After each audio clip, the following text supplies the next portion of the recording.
Break کے بعد خوش آمدید۔ بھارتی غیر قانونی زیر قبضہ جموں و کشمیر کی آئینی حیثیت تبدیل کرنے، 1 سال سے جاری کرفیو اور بھارتی فوج کے مظالم کے خلاف پاکستان فیڈریشن اٹلی کے تحت اطالوی دارالحکومت روم میں احتجاجی مظاہرہ کیا گیا۔ مظاہرے سے خطاب میں مقررین نے اقوام متحدہ سے مطالبہ کیا کہ وہ کشمیر پر ہونے والے مظالم کا فوری نوٹس لے اور بھارت پر اپنی قراردادوں پر عمل درآمد کرانے کے لیے دباؤ بڑھائے۔ تنویر ارشاد کی رپورٹ دیکھیے۔ یوم استحصال کشمیر کے موقع پر پاکستان فیڈریشن اٹلی نے روم میں کشمیر پر بھارتی غیر قانونی قبضے اور خصوصی حیثیت تبدیل کرنے کے خلاف احتجاجی مظاہرہ کیا۔ مظاہرین نے پلے کارڈز اور بینرز اٹھا رکھے تھے جن پر کشمیر میں بھارتی مظالم کے خلاف نعرے درج تھے۔ مظاہرے میں تحریک کشمیر اٹلی، پاکستان کشمیر کمیونٹی اٹلی، پراتو ایسوسی ایشن سمیت مختلف تنظیموں کے نمائندگان نے بھی بھرپور شرکت کی۔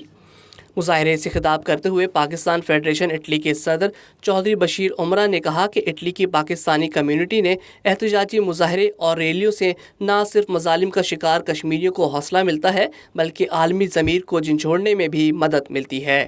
کشمیریوں سے یکجہتی کے لیے مظاہروں کا یہ سلسلہ جاری رہے گا اور کشمیر کی آزادی کا وقت بہت قریب ہے۔ صرف ہمیں استقامت کے ساتھ کشمیریوں کے ساتھ کھڑے رہنے کی ضرورت ہے۔ تحریک کشمیر اٹلی کے صدر محمود شریف نے خطاب کرتے ہوئے کہا کہ رسول اللہ صلی اللہ علیہ وآلہ وسلم کے فرمان کے مطابق کشمیری بھائیوں پر ہونے والے مظالم کے لیے آواز اٹھانا ہمارا دینی فریضہ بھی ہے۔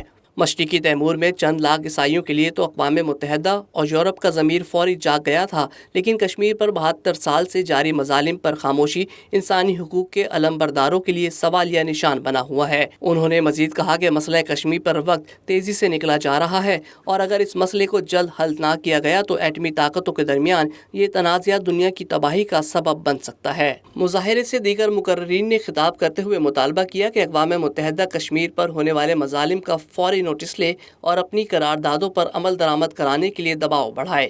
Tanveer Irshad, voice of South Asia, Italy.